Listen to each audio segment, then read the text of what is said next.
Hi everyone, and welcome to another action-packed episode of The Dungeon Crashers. I'm Guy. And I'm Zapeel.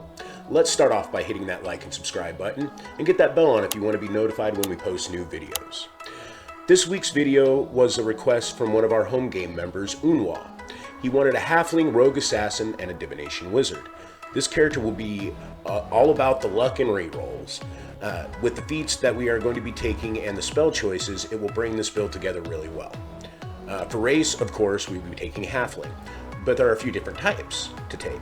The best one that fits this build will be the stout halfling. They get a +2 on dexterity and a +1 on constitution. They are considered small size and only have a speed of 25 feet. Starting languages are common in a halfling. They have advantage on saving throws against poison and poison resistance. They have advantage on saving throws against being frightened, and they can also move through the space of any creature larger than itself. The most important ability here is they have the lucky ability. When you roll a 1 on an attack roll, ability check, or saving throw, you can re-roll the dice. You must use the new result even if it is a 1. Any character would love to have that ability to start out with, so it's going to be great for this character. For ability scores, we went with the point buy system, putting an 8 on strength, 14 on dexterity, making it 16 from the racial bonus, 15 on constitution, making it 16 from the racial bonus, 14 on intelligence, 10 on wisdom, and a 10 on charisma. For background, we went with the haunted one from the Curse of Strahd. You get to pick 2 skills from Arcana, Investigation, Religion, and Survival. We took Arcana and Investigation. You get to select 2 languages, one of them which can be an exotic language like Abyssal, Celestial, and so on. The background feature is Heart of Darkness. Those who look into your eyes can see that you are faced with imaginable horror and that you are no stranger to darkness. Though they might fear you, commoners will extend every courtesy and do their utmost to help you, unless you have shown yourself to be a danger to them. They will even take up arms to fight alongside you, should you find yourself facing an enemy alone. This feature could be really fun to start off a campaign or just to do some roleplay situations. And for first level, we're starting off with Rogue. You can select 4 skills from the Rogue list, and we'll be taking Stealth, Deception, Insight, and Perception. You get expertise, getting double proficiency in 2 skills that you already have, and we took Stealth and Perception. You get Thieves' Cant as a bonus language, and you get your first sneak attack dice of a d6. Your starting equipment should be a rapier and studded leather armor, short bow, and some extra daggers. Of course, you'll have your thieves' tools and burglars packed, and of course you can also use a short sword instead of a rapier if that's your style. Second level is first level wizard. You get the arcane recovery. You can regain half your half your caster level, minimum 1, worth of spell slots during a short rest. And you also get your spell casting. First level, you have 3 cantrips known and 2 first level spell slots. And a wizard starts with a spellbook containing 6 first level spells. You can prepare spells from your spellbook a day equal to your intelligence modifier plus your wizard level. The spells must be of a level for which you have spell slots. There are a few things you'll have to look up regarding spellbooks, such as copying spells into your spellbooks, replacing your spellbook, and the spellbook's appearance. And there are so many good wizard cantrips, it's hard to choose only 3 to start with. But we went with Firebolt, Ray of Frost, and Light. Light since we don't have Dark Vision. For the 6 first level spells in the spellbook, take Absorb Elements, Sleep, Magic Missile, and Shield. Detect Magic and Identify are rituals and will be in your spellbook, but you don't need to repair them to cast them as a ritual. And for third level, we'll be sticking with Wizard to get our Arcane Tradition, Divination. The first ability is Divination 7. The golden time you spend to copy a spell in your spellbook is halved. But the big takeaway ability is Portent. When you finish a long rest, roll 2 d20s and record the number rolled. You can replace any attack roll, saving throw, or ability check made by you or a creature that you can see with one of these foretelling rolls. You must choose to do so before the roll, and you can replace a roll in this way only once per turn. Each foretelling roll can be used only once. When you finish a long rest, you lose any unused foretelling rolls. And for a wizard, every time they gain a level, they can add 2 spells to their spellbook, so we get 2 spells added to the spellbook. And we can prepare 1 more spell a day, and get another first level spell slot. Add Silvery Barbs and Burning Hands to your spellbook. Silvery Barbs let you use a reaction to force an enemy to reroll an attack, save, or ability check, and then give yourself or an ally advantage on their next attack check or save. Really works with a luck thing. You could take Mage Armor here, but why waste a spell slot when you can wear studded leather and have your armor class only be 1 worse? Yeah. At 4th level, we'll be going back to Rogue for level 2. You get Cunning action, allowing you to take your bonus action to dash, disengage, or hide. 5th level will be 3rd level of Rogue. We get Steady Aim optional feature. As a bonus action, you give yourself advantage on your next attack roll on the current turn.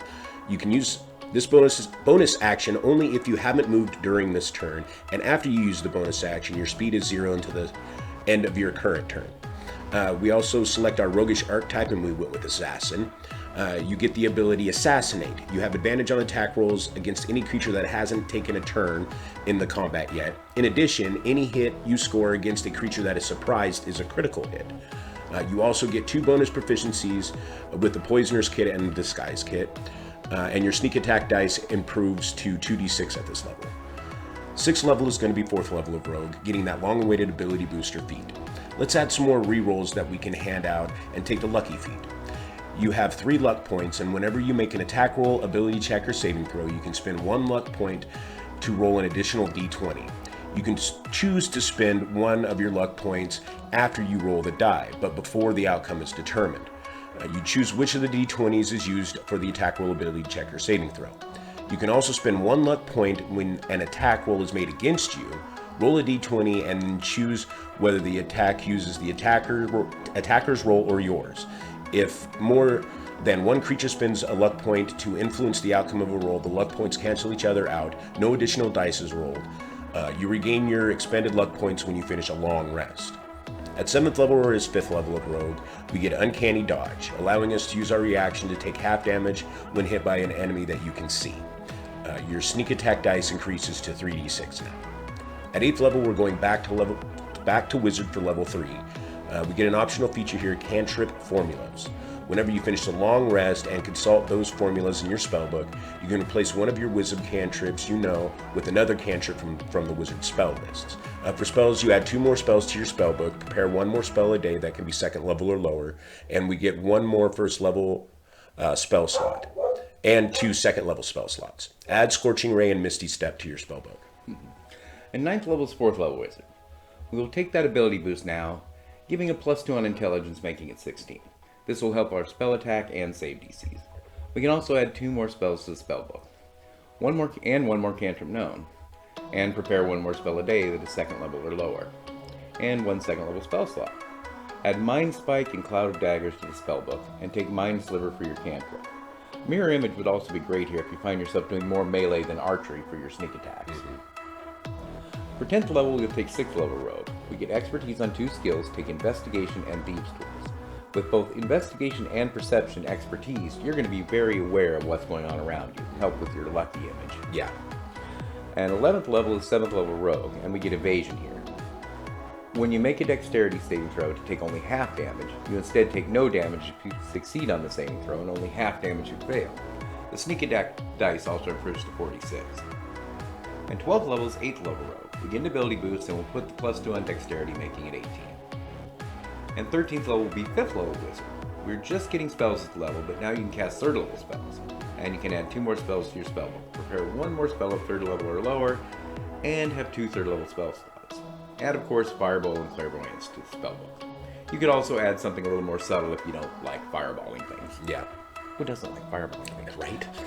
14th level is 6th level Wizard, and we get an ability from the ability. It's Divination tradition. It's called Expert Divination. When you cast a divination spell of 2nd level or higher, using a spell slot, you can regain 1 expended spell slot. The slot you regain must be of a level lower than the spell you cast and can't be higher than 5th level. The nice thing here is that your reaction spells, Shield, Absorb Elements, and Silvery Barbs are all 1st level. So if you cast Mind Spike to attack, which is a divination, you will get back 1 of your 1st level spell slots. And for spells, we can add 2 more to the spellbook. And prepare 1 spell of 3rd level or lower, and we get 1 more 3rd level spell slot. Add Counterspell and Dispel Magic to the spellbook. A case could be made for taking Lehman's Tiny Hut for some protection from when your party's resting, and as a ritual, which is really nice. Yeah.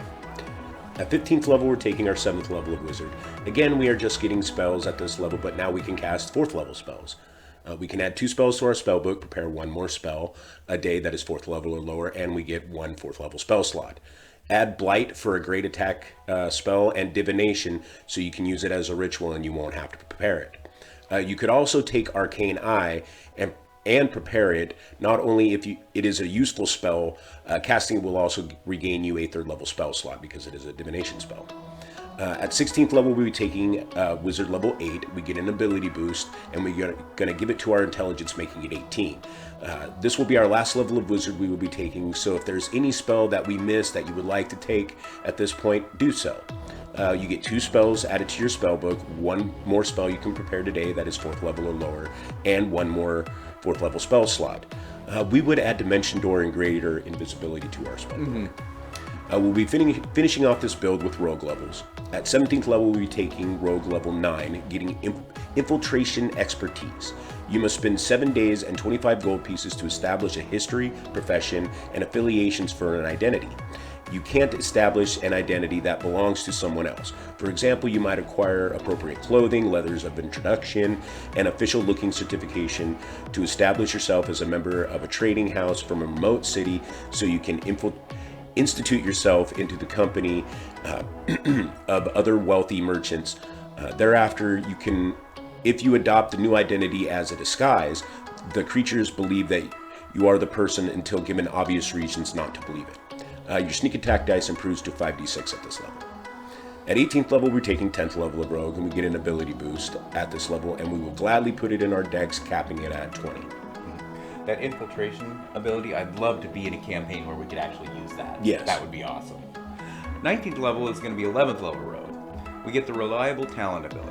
Whenever you make an ability check that lets you add your proficiency bonus, you can treat a d20 roll of 9 or lower as a 10.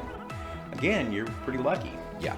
The sneak attack dice improves one last time here to 66. And finally, 20th level Rogue is level 12. We get an ability booster feat, and we went with a feat. You can only take this feat if you're a halfling.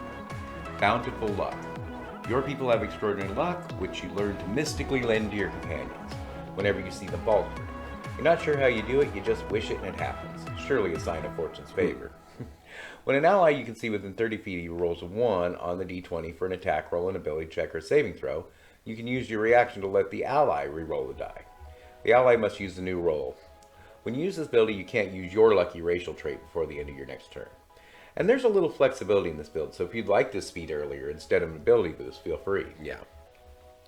Unwal, we hope you liked this build and it lived up to your expectations. It was a fun character to build, and we can't wait to see you play it in a few weeks. Definitely. And we've had a lot of positive feedback on adding magic items to our build, and I really enjoy doing it, so here are some that would really make this character shine. Obviously, what magic items you actually get depend on your DM. We use 1 very rare legendary item, 2 rare, and 3 uncommon for a level 20 character. At legendary, we have the Mighty Luck Blade. It gives a +1 to attacks and saving throws and has 1d4 -1 charges that can be used to cast the Wish spell. These cannot be recharged, so use them carefully, but it retains its bonus to attacks and saves even after the charges are gone. This will use our first attunement slot. At rare, using our second attunement slot, we're taking an Arcane Grimoire. This can be used both as a spellbook and an arcane focus, and it gives +2 to our spell attacks and save DCs. That'll help out a lot. Also at rare, and using our last attunement, we want a Cloak of Displacement. This gives any enemies disadvantage on attacks against us, further making us annoyingly lucky. And at uncommon, we need some gear. +1 studded leather will help with our armor class, and a +1 bow will allow us to sneak attack at range, getting that surprise attack that assassins want so much. And to help with that, we'll also take Boots of Elvenkind to give us advantage on stealth checks. Yep. Thank you for watching this video, and we hope you enjoyed it. If you have any questions, comments, or build ideas, please leave them in the comments section below.